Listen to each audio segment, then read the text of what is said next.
रत्नैः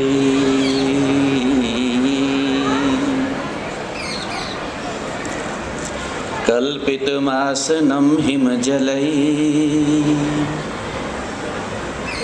स्नानं च देव्याम्बरम् नानारत्नविभूषितं मृगमदा मोदाङ्कितं चन्दनं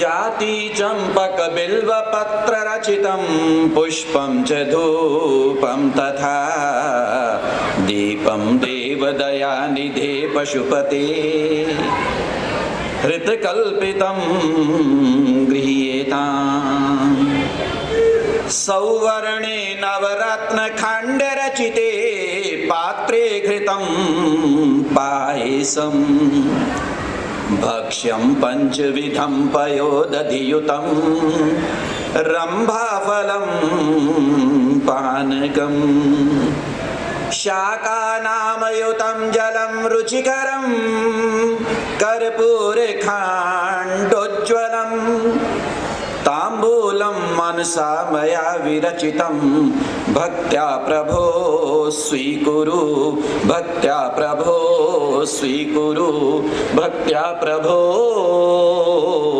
स्वीकुरु।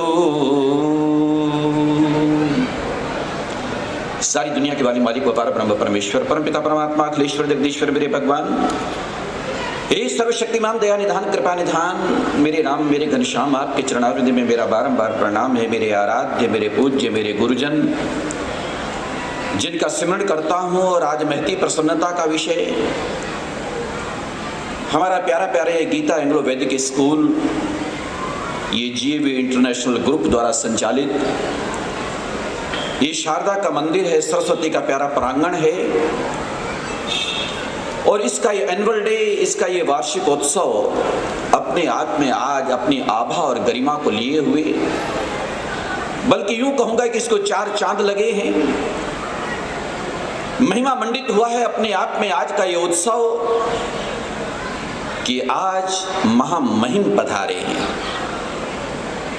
महिमा मंडन महामहिम पर्याय हैं एक दूसरे के। हमारे हरियाणा प्रदेश के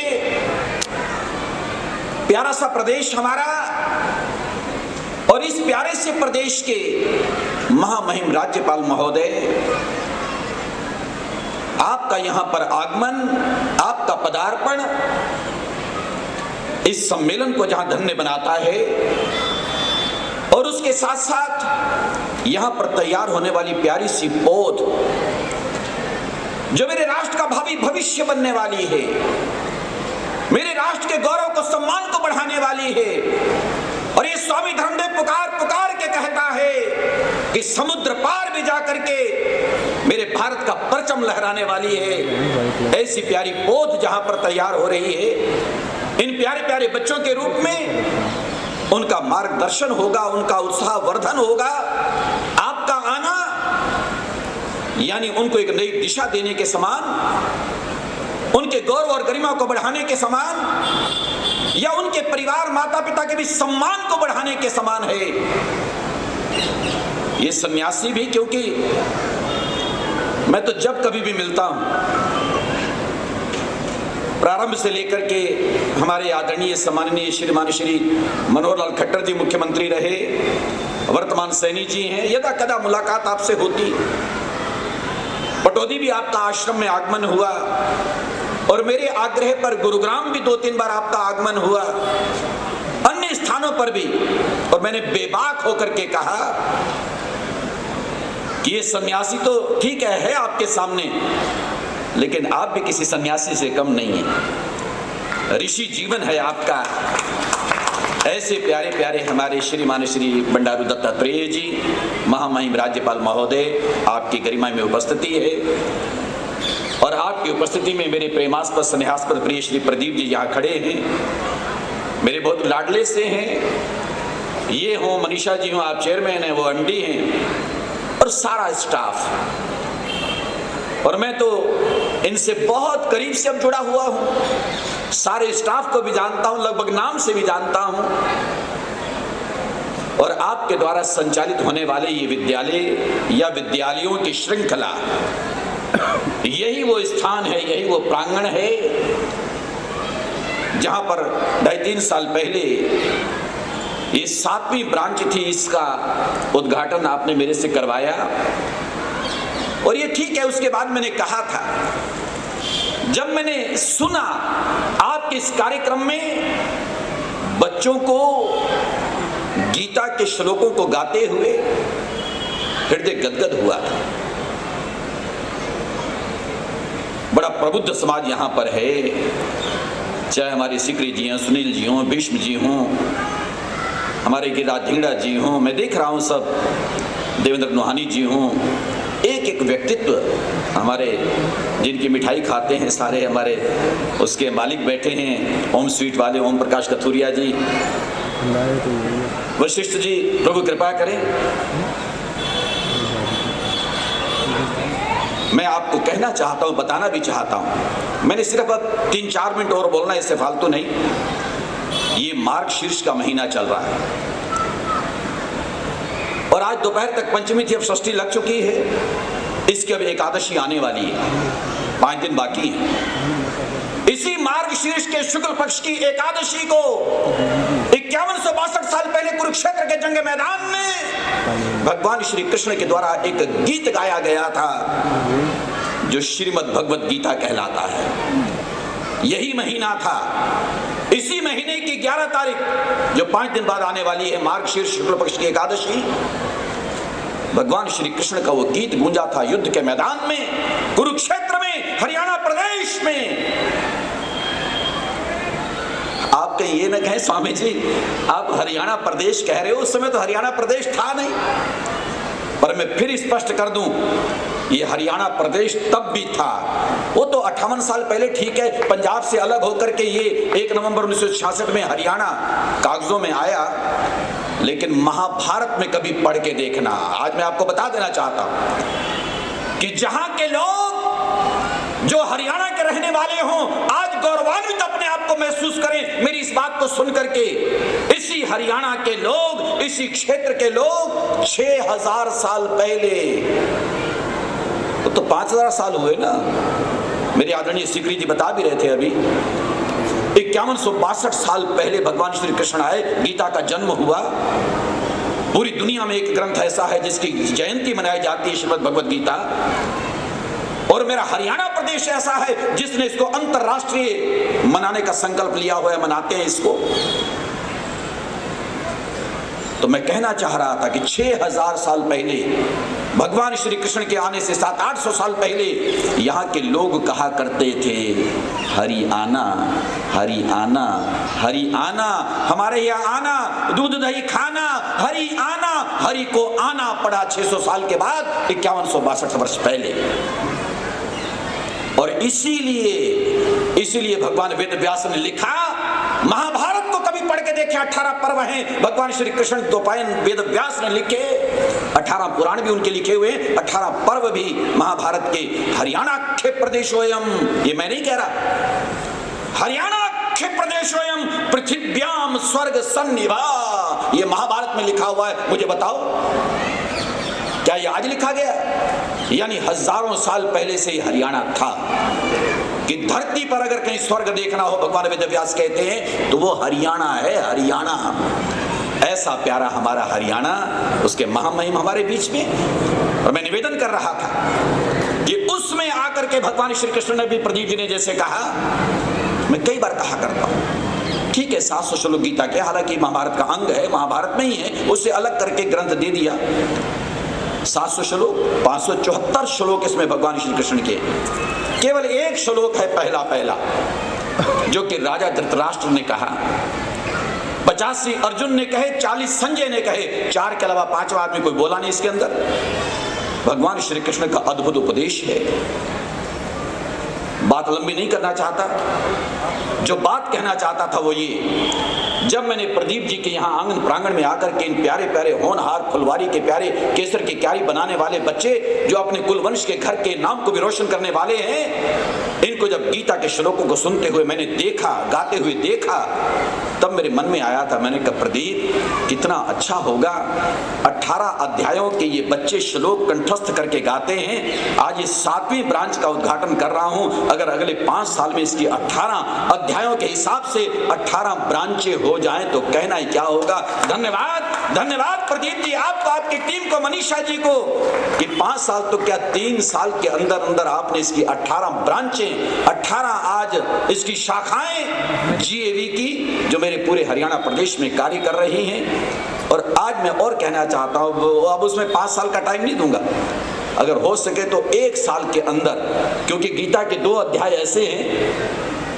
उसमें 12वां भक्ति योग है, 15वां पुरुषोत्तम योग है, उनमें 20-20 श्लोक हैं। और अब 20 श्लोक पुरुषोत्तम योग या भक्ति योग वो पूरे हो जाए, एक अध्याय वो पूरा हो जाए, यानी 20 शाखाएं आपकी हो जाए अगले 1 साल के अंदर, तो और अच्छा लगेगा। ये मैं क्यों कहना चाह रहा हूं। अब आइए मैं इस 1 मिनट में इस बात को कह के माइक छोड़ूं। क्यों कहना चाह रहा हूं? क्योंकि आपके विद्यालय का वो प्रांगण, आपका विद्यालय का वो स्वरूप और यहां पर बच्चों को मिलने वाला वो ज्ञान, मैं बड़ा साफ साफ कह देना चाहता हूं। मुझे लगभग 45 वर्ष हो गए हैं कर्म क्षेत्र में, और शायद सैकड़ों विद्यालयों का उद्घाटन मैंने किया, और हजारों विद्यालयों के कार्यक्रम में 45 साल कम नहीं होते, आधी शताब्दी होने वाली है। 40 वर्ष तो मुझे प्रवचन करते हुए हो गए। मैं निवेदन कर देना चाहता हूं, देश और विदेश के मैंने न जाने कितने विद्यालयों को देखा है। अभी मैं ऑस्ट्रेलिया गया, वहां मेरा अपना शिष्य है, हालांकि मुस्लिम है वो, लेकिन उसके कॉलेज है, स्कूल है, उसमें मुझे जाने का अवसर मिला सिडनी में। मैं निवेदन कर देना चाहता हूं, पूरे भारतवर्ष में समुद्र पार भी न जाने कितने स्कूलों को, कॉलेज वगैरह, विद्यालय वगैरह सब देखे मैंने। अच्छे काम कई कर रहे हैं, लेकिन ये जीएवी क्यों प्रभावित है स्वामी धर्मदेव?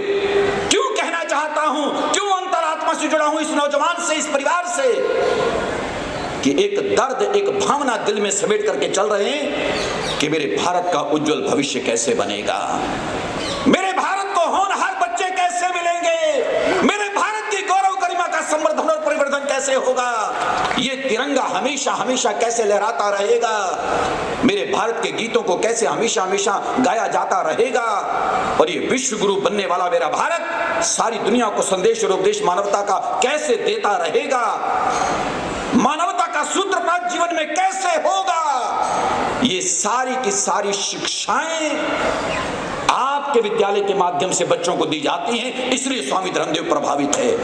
मुझे प्रसन्नता है कि जीवन का निर्माण, मैं कह देना चाहता हूं, अभिभावक बैठे हैं, मेरे कई बार प्रवचन आप लोगों ने सुने हैं, पेरेंट्स बैठे हैं, बच्चों को पढ़ाओ, अच्छी जगह पढ़ाओ, देश में पढ़ाओ, विदेश में पढ़ाओ, जहां आप चाहो, भगवान आपको शक्ति और सामर्थ्य दे, लेकिन कम से कम इतना ध्यान जरूर रखा जाए, मेरा बच्चा संस्कार संपन्न बन रहा है कि नहीं। केवल उपाधि ले लेना, सर्टिफिकेट ले लेना, किसी डिग्री को ले लेना, इसे बहुत बड़ा मत समझ लेना। वो तो ले, वो भी मिलनी चाहिए, वो भी मिलनी चाहिए। तभी मैंने शायद एक कार्यक्रम में कहा था, इनके कार्यक्रम में, कि नासा या फिर मेरे भारत का जो विज्ञान केंद्र है, वहां पर भी तैयार होकर के जीएवी के बच्चे जाएंगे। चांद लोक पर भी अगर जाना होगा तो जीएवी के बच्चे जाएंगे। इसरो होगा या नासा होगा या दुनिया का कोई भी विज्ञान का केंद्र होगा, उसमें यहां के बच्चे जाकर के खोज करेंगे, रिसर्च करेंगे, वो भी जीएवी के होंगे। लेकिन जो खास बात कहना चाह रहा था वो ये कि इनके साथ साथ जीवन की पद्धति, जीवन का तरीका, माँ बाप का कितना कैसे सम्मान करना है, उनसे बड़ा कोई देवता हो नहीं सकता। राष्ट्रभक्ति हमारे जीवन में कूट कूट कर कैसे भरी हो, तिरंगे का सम्मान हो, गौ गंगा गायत्री का सम्मान हो। सिकरी जी ने आपने ठीक कहा, मेरे भारत की संस्कृति, मेरे भारत का सनातन जो सारी दुनिया को जीवन की पद्धति देता है, इसको संकीर्ण भाव से ना देखा जाए कि हम सनातन धर्म की बात करते हैं, हम जीवन पद्धति और संस्कृति की बात करते हैं, हम भगवान राम और भगवान केशव की बात करते हैं, हम गुरु परंपराओं की बात करते करते हैं, गौ गंगा गायत्री तुलसी की बात करते हैं, गाय की बात करते हैं। ये सारी की सारी चीजें वो हैं जो जीवन का सलीका देती हैं, जीवन का तरीका देती हैं, मानवता का संदेश देती हैं कि जीवन को जिया कैसे जाए। कल रात को मीटिंग थी बांग्लादेश को लेकर के पटौदी में। हालांकि मैं पिछले 15 दिन से बड़ा मुखर होकर के पूरे देश में बोल रहा हूं, लेकिन कल पटौदी में मीटिंग थी, वहां भी मैंने कहा चाहे देशद्रोही कोई हिंदू क्यों ना हो, कन्हैया कुमार जैसा अगर किसी को हम देशद्रोही कहें या देशद्रोही बन जाए, उसका मेरे भारत में कोई सम्मान नहीं हो सकता। लेकिन अब्दुल कलाम, अगर देशभक्ति आपके जीवन है तो मेरे जैसा भी आपको करेगा सलाम। हम सब सलाम करेंगे जब भारत की संस्कृति को जीवन में आत्मसात करता है, भारत की मिट्टी से प्यार करता है और मानवता का संदेश देता है। 800 करोड़ लोग पूरी दुनिया में, 205 से ज्यादा देश, 8 अरब जनसंख्या, 140-42 तो भारत में हो गई है। सारी मानवता के लिए जो सही रास्ता दिखाता है, सही चीज का संदेश और पैगाम देता है, वो आदरणीय है, वो सम्माननीय है, वो कोई भी हो सकता है। माता पिता का प्रथम दायित्व होता है, उसके बाद फिर शिक्षक, हमारे गुरुजन। हालांकि मैं कह दूं, माइक छोड़ते छोड़ते, शायद माँ बाप से भी बढ़ करके कोई भूमिका अगर निभाते हैं तो विद्यालय निभाते हैं, शिक्षक निभाते हैं। कई बार तो माँ बाप भी कह दिया करते हैं, तेरे को विद्यालय ने यही सिखाया है, तेरे को मास्टर जी ने, गुरु जी ने यही सिखाया है। अगर उनसे कोई पूछे कि 18 घंटे तुम्हारे पास बच्चा रहता है, 6 घंटे वहां रहता है, आज तुम उन्हीं को दोष दे रहे हो। लेकिन आप ठीक कहते हो, आप गलत नहीं कहते हो, क्योंकि जो माँ बाप का भी अगर हो सकता है कहीं कहा ना माने, लेकिन अपने टीचर का कहना जरूर मानता है। मेरी मैम ने कहा है, मेरे सर ने कहा है, वो उसी को मानेगा, उसको स्वीकार करेगा, माँ बाप से भी बहस कर लेगा। नहीं नहीं मम्मी, मुझे मेरी मैम ने कहा, ये ऐसे ठीक है। यानी मानना पड़ेगा ना कि उसके ऊपर अपने गुरुजनों का, शिक्षक शिक्षिकाओं का कितना प्रभाव पड़ता है। इसलिए इनकी भूमिका सबसे बड़ी हो जाती है बच्चों के जीवन निर्माण में, और जिसका निर्वहन मेरा ये जीए भी कर रहा है। मैं इसको साधुवाद देता हूँ, मुबारकबाद देता हूँ। और कहने को तो कई बार मुझे घंटों सुना करते हो, लेकिन आज महामहिम यहाँ पर बैठे हैं और मेरा औचित्य नहीं बनता। और जो कुछ संकेत में मैंने कहा इसे बहुत समझना। परमात्मा कृपा करें, अच्छे होनहार बच्चे तैयार हों, मेरे राष्ट्र का भविष्य उज्जवल हो, मेरे राष्ट्र की गौरव गाथा को पूरी दुनिया में गाया जाए, और सारी दुनिया की मानव सृष्टि को नहीं, प्राणी मात्र को रास्ता दिखाने वाला, उनका भला चाहने वाला मेरा भारत का नागरिक तैयार होकर के दुनिया के अंदर जाकर के, समुद्र पार भी जाकर के परचम लहराए, और वहां से भी संदेश आए कि गुरुकुल का ब्रह्मचारी हलचल मचा रहा है। साहब वहां पर जाकर के भी ये मेरे भारत की गौरव गाथा को बढ़ाएं आगे, और जीवन की पद्धति लोगों को दें। इतना कह के लेता हूं विराम। जय श्री राम।